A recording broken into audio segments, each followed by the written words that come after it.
So many Nikons and never enough time.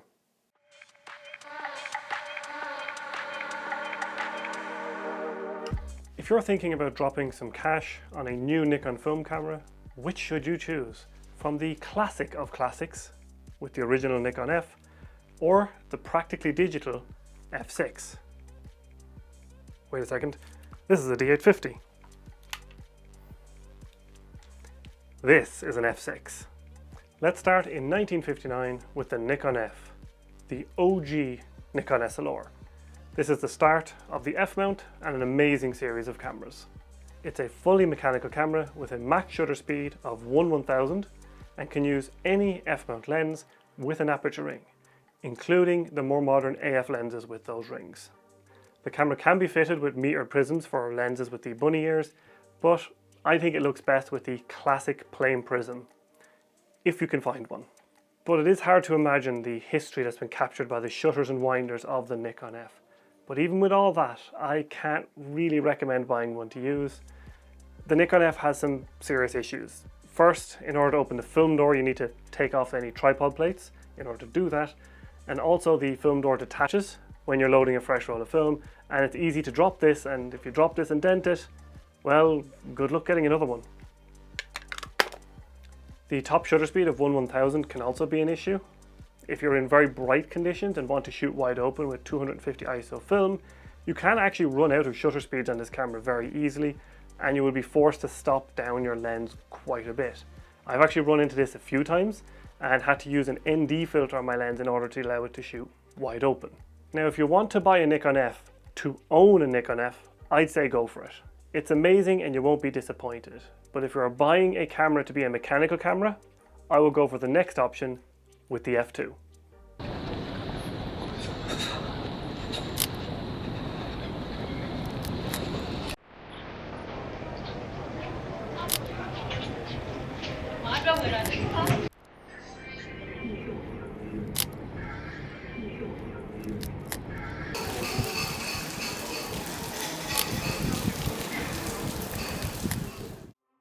In 1971, Nikon released the F2, taking 12 years to cook.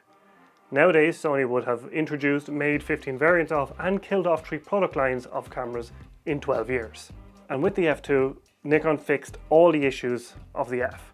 The film door is now actually attached to the body and opens without having to take the entire bottom off the camera. The max shutter speed was increased to 1/2000 of a second, and it added AI lens support with the DP11 and DP12 prisms, making this fully compatible with all Nikon mount F lenses with an aperture ring and the right prism to match.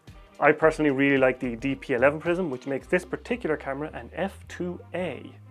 And if you don't say F2A, the pedants will come out looking for you. But with the prisms, the camera is still fully manual, so if you're looking for a fully manual, mechanical camera, I think this is it for Nikon. These things are amazing, absolutely incredibly well built and long lasting, and you won't be unhappy if you buy an F2. It's a little bit heavy though.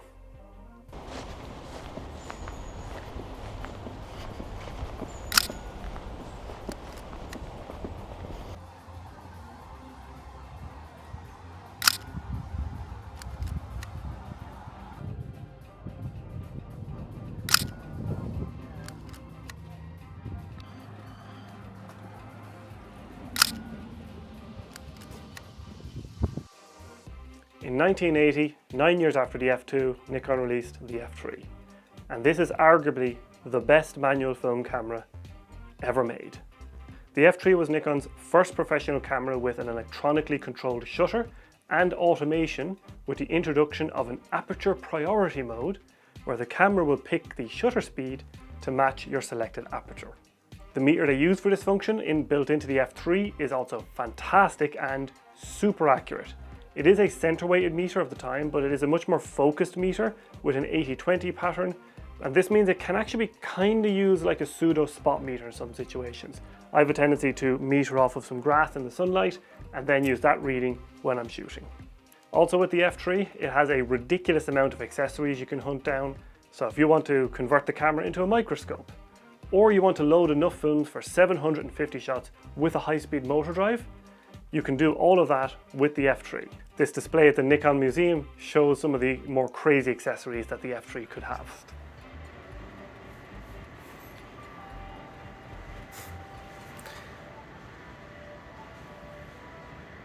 It is a copying attachment. As for lenses, this camera can use any AI lens perfectly, but pre-AI lenses that haven't been converted, you will need to use stop-down metering. The F3 is amazing to use and handle. The film winder is super smooth and silky. It loads film very easily, and the viewfinder is big, clear, bright, and has a 100% coverage. It's as tough as nails and will last a hell of a long time. There are stories of these cameras working perfectly after 1 million shutter actuations. In fact, the F3 was so good it was in production for 21 years until 2001, with over 250,000 made before Nikon finally discontinued this. So if you want the best handling manual camera Nikon ever made, and you don't mind a few electronics and needing 2 LR44 batteries in the camera to make it work, I think the F3 is what you want.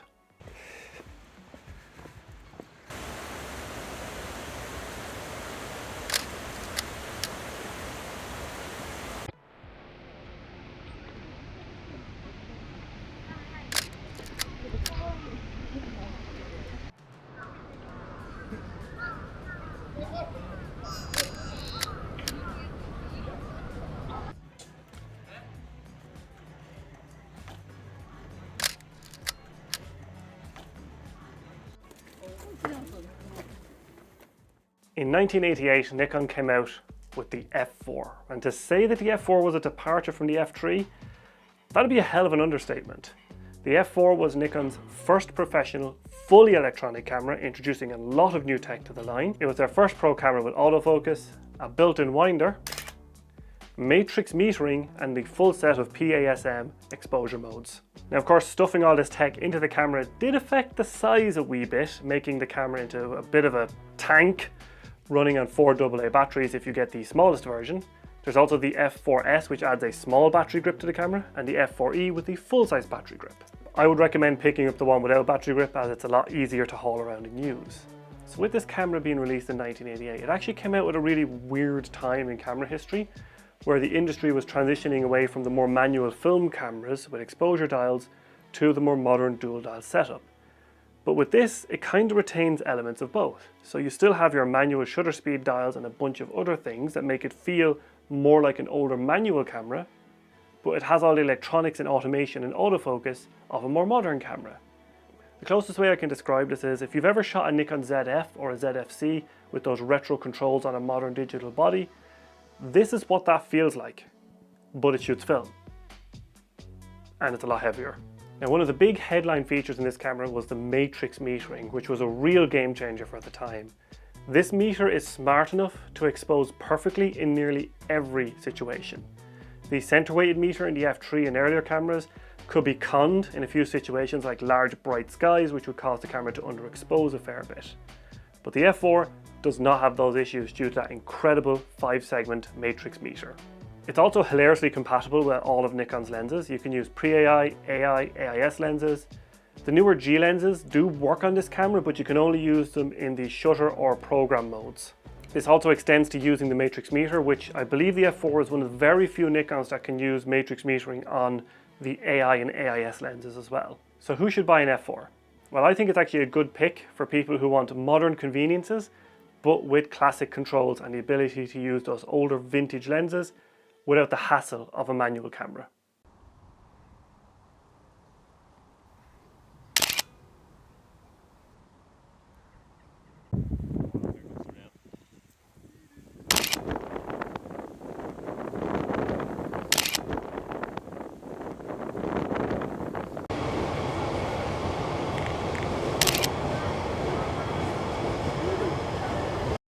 While the F4 had notions about being a modern camera, the F5 went all in 1996 to be the blueprint of all future Nikon professional cameras.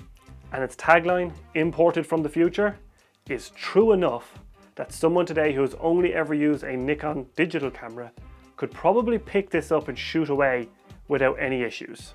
Using the F5 is insane. It has a 1005 pixel CCD based 3D color matrix meter, which is so goddamn accurate I've never managed to trick it. A massive tank-like body with an integrated battery grip, locked and loaded with 8 AA batteries, and a bank account emptying 8 frames per second. When you're controlling the F5, it's basically a modern digital camera. It has all the same dual dial controls as the modern Nikons, all the exposure modes. Now, while the F5 supports all of the AI lenses, it also supports G lenses fully. So this means you can buy some beautiful modern sharp lenses with mod cons like vibration reduction, and it will work perfectly. The only issue with the F5 is the size and weight.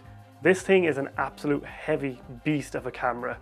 And while it is as tough as nails, if you're going to drag this around for a day, you're going to feel that weight. It is, however, weather sealed really well, so if you're heading out for like rugged trips or hiking a lot, or maybe out to shoot wildlife somewhere where it's raining, and you really want to shoot film for some reason, maybe the F5 might be good. They can be had for a good price, and they are very tough, reliable cameras.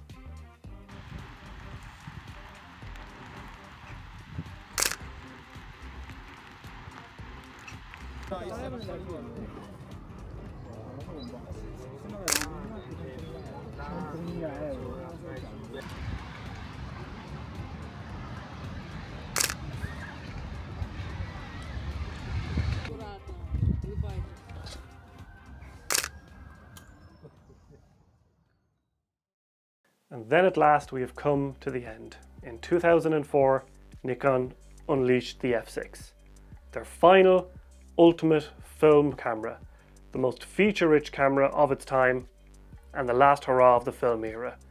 And this also makes it the most digital film camera ever made. So when it comes to using the F6, it has every feature of the F5 and all of its accessories in a smaller DSLR-sized body. It has things like interval shooting, data imprint between the frames, and a hell of a lot more that just makes it incredible. It is also the only film camera that can use Nikon's iTTL flash system. But because of how late the Nikon F6 came out, it has the best meter, the best autofocus of any film camera, the most accurate shutter, that perfect data imprinting between frames, and it really is a glimpse of what could have been. It also has the ability to record metadata to internal memory, which can be added to the scans afterwards. And I believe like the F100 and I think the F5 also have this ability, but this allows you to have all your exposure settings, time of capture, etc. added to your scans after the fact.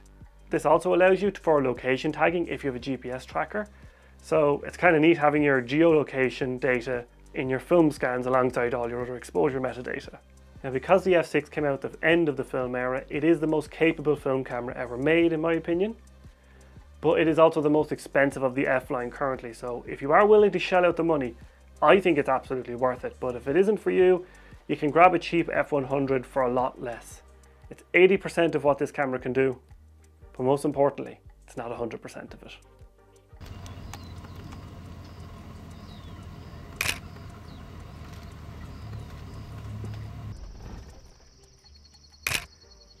Oh, you little bird.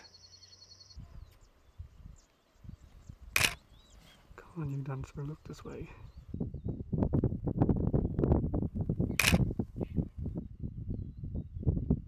So which Nikon F should you buy?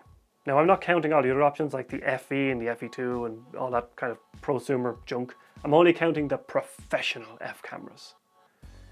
So if you want a fully mechanical camera, grab yourself an F2 with the DP11 prism, aka the F2A. If you don't mind the electromechanical nature of it and needing batteries, the F3 is the best manual camera I think Nikon ever made. Well, definitely in a professional line, it's debatable. The F3A can be a one-to-one. If you want a film camera with modern conveniences like autofocus and better metering, but you still want that older feel, the F4 has all of that for you. But finally, if you want to shoot film in the same way you shoot your digital photos, then the F6 really is the best bet. So that's it. Which Nikon should you choose and when? I'll see you next time.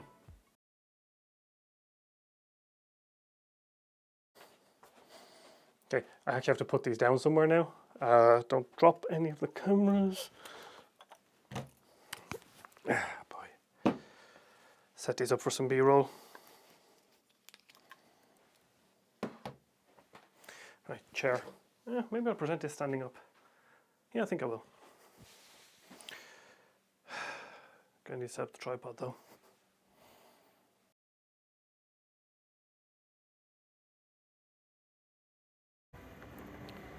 The world's biggest zoom lens, 1200 to 1700, 5.6 to f8.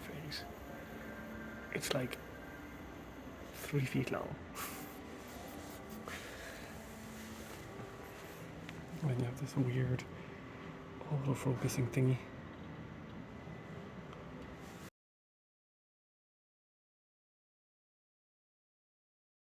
After, mister. Hey, hey, hey, hey, hey, hey, hey, hey, hey. That's my leg you're nipping.